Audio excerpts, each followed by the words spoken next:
he began to be or not to be. We can't satisfy Keats's curiosity about Shakespeare, but this vignette brings John Keats himself vividly and to posterity voyeuristically to life. He was 23 at the time, and though he didn't know it, had a little less than 2 years to live. Nothing much has surfaced about Shakespeare's day-to-day existence since 1819, even after a further 200 years of increasingly in-depth scholarship.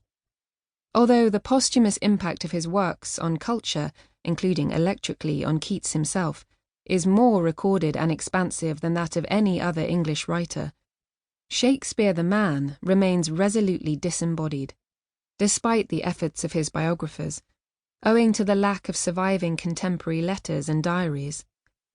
His context can and has been reconstructed in ever more fascinating detail, but Shakespeare as a subjective individual remains for us a non-entity.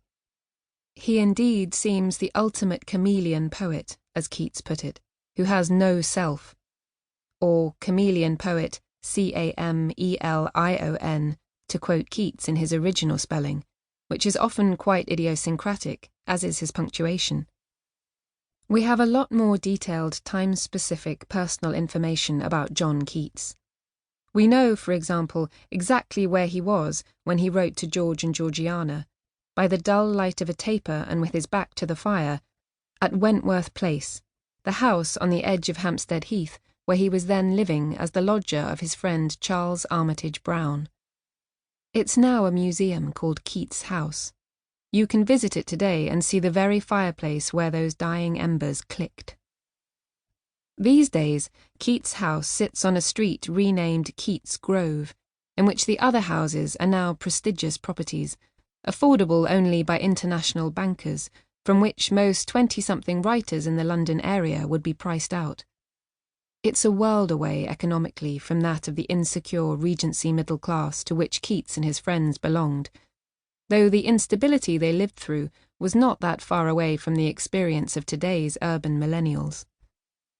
In 1819, Keats House was a pretty but modest suburban new build, finished less than 3 years before he moved in, and architecturally a bit of a cheat.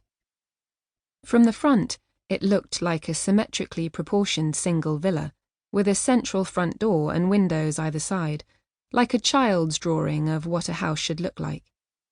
But the facade hid the fact that it was designed on the inside to house 2 small independent semi-detached dwellings, divided by a party wall, each with its own individual staircase, a symptom of the way in which Regency taste often had more to do with aspirational appearance than reality. In the later 19th century, the house was remodelled. The front door used by Brown and Keats, which was round the side, no longer exists, nor does their staircase. But the rooms where they lived, each had a study on the raised ground floor and a bedroom above, are the same.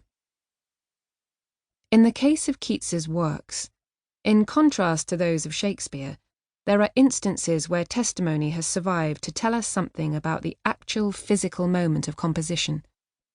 Most famously, his Ode to a Nightingale was said by Charles Brown to have been written one spring morning in 1819.